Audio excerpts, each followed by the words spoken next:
ሰላም ጤና ይስጥልን እንዴት ናችሁ? ዛሬ ደግሞ መኖ አሰራርን በትንሹ ላሳያችሁ።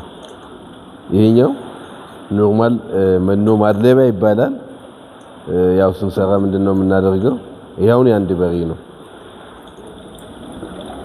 ይሄ አሁን አንድ በሬ የሚበላው ነው። ውሃ እዚህ ላይ እንጨምራለን። ውሃ እዚህ ላይ ስንጨምር እንዲፈርስልን እንዲበጠበጥልን ነው። በቀጥታ እንዲህ ውሃ ሲገባበት ራሱ ይፈርሳል። ለምን ካልፈረሰ በሬዎች ሲበሉት እንዳይቆረጥሙት ማለት ነው። ከመኖ ጋር እናዳርሳለን። እዚህ ጋር ውሃ አለን።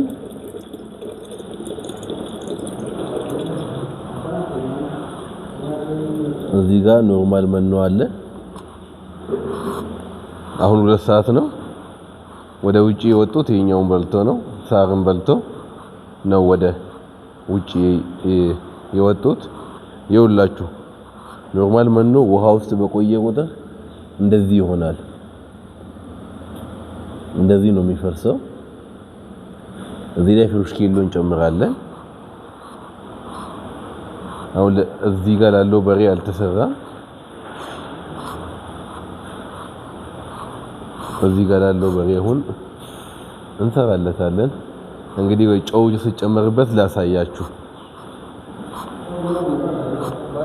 ጨው አንድ እጅ ጨምሩ የምላችሁ ለዚህ ነው። ይኸውላችሁ በቃ ጨው አንድ እጅ የአንድ በሬ ማለት ነው። አያችሁ ይሄ ውሃ ጠጥቷል። በቃ አያችሁ ጨው አንድ እጅ ስላችሁ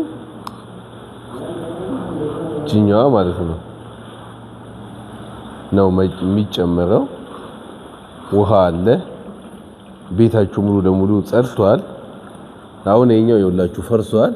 አሁን የተጨመረችው ጨው እቺ ነች። ይኸውላችሁ እዚህም በኋላ ስናዳርሰው ምን ይሆናል? አሁን እዚህ ላይ የስንዴ ገለባ እንጨምራለን። ቤታቸው እንደዚህ ጸድቷል። ቤቱ እንዴ እንደጸዳ እዩ። በዚህ በኩል ከዚህ ጀምሮ ከዚህኛው ጀምሮ እስከ ላይኛው 14 በሬዎችን ይይዛል። በዚህ በኩልም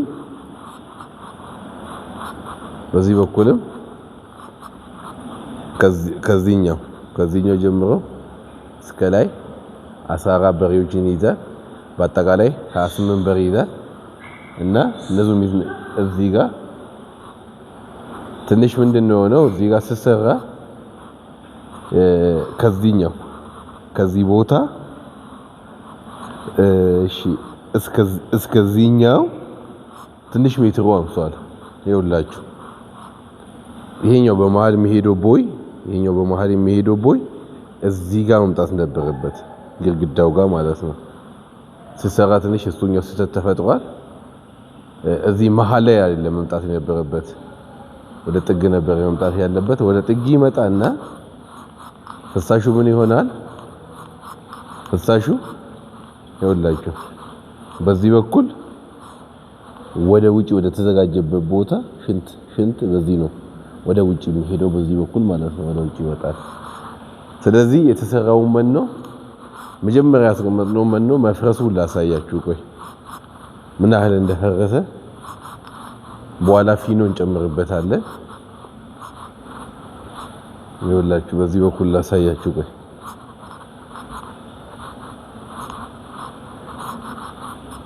ኦኬ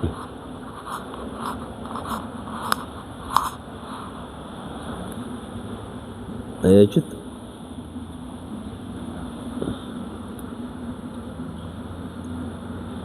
እንዴ እንደፈረሰ አያችሁ? አሁን ይሄኛው እንዲህ ቢጨምቆ ያላችሁ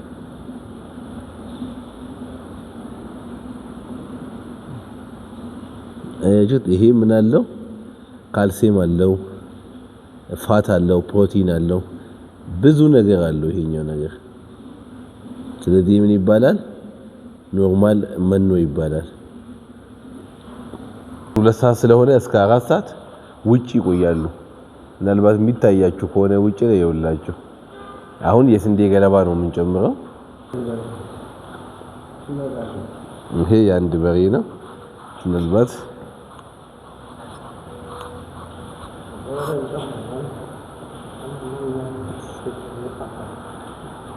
እዚህ ጋር የአንድ በሬ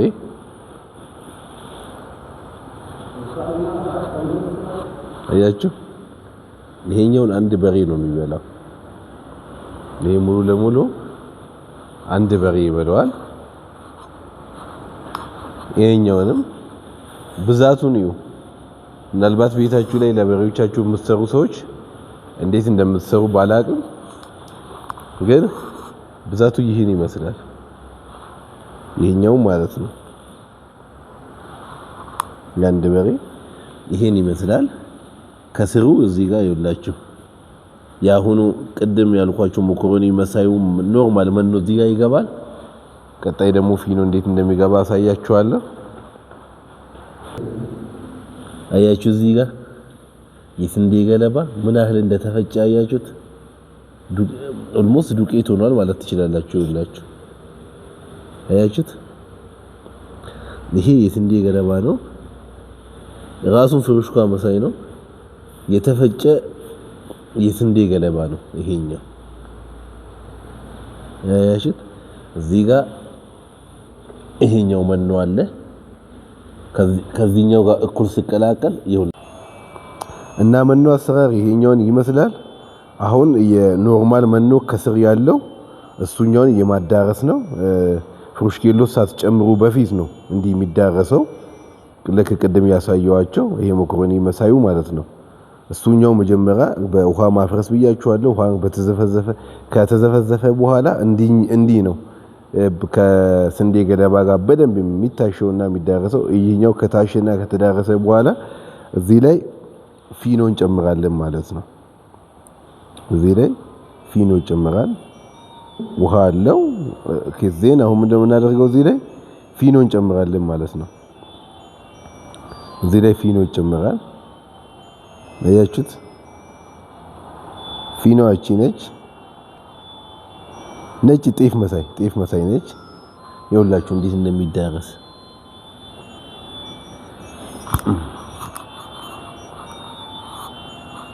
እንደዚህ ሽት ይደረጋል። በብጥብጥ የምትሰጡ ሰዎች የግድ እንደዚህ ነው መስራት ያለባችሁ። ይኸውላችሁ እንዴት እንደሚታሽ እንደዚህ ፍርፍር ተብሎ ይሄውን አንድ በሬ የሚበላው ነው። ምናልባት እናንተ እየቆጠባችሁ የምትሰጡ ሰዎች አንድ በሬ እንደዚህ የሚበላው ነው። በሬ መኖ መብላት ከጀመረ በኋላ መጀመሪያ ዙር ላይ ስትሰጡ ይህን አይል በብዛት አትሰጡም። በትንሹ ታስለምዱና ልክ 2 ሳምንት ሲያልፈው እንዲህ በብዛት ትሰጣላችሁ። ይኸውላችሁ አሁን ይሄ አንድ በሬ ነው። ይሄ ሁሉ የአንድ በሬ ነው እና ምን ይዘት አለው? ቀረብ ስትሉት እንደዚህ ይዘታ ይኸውላችሁ መኖ ከውስጥ በደንብ ይታያል። ይሄ ነው ያለው። መኖ ሲሰሩ እንደዚህ ስሩ። ስለተከታተላችሁኝ እጅግ በጣም አመሰግናለሁ። መልካም የዕለተ ቅዳሜ ይሁንላችሁ።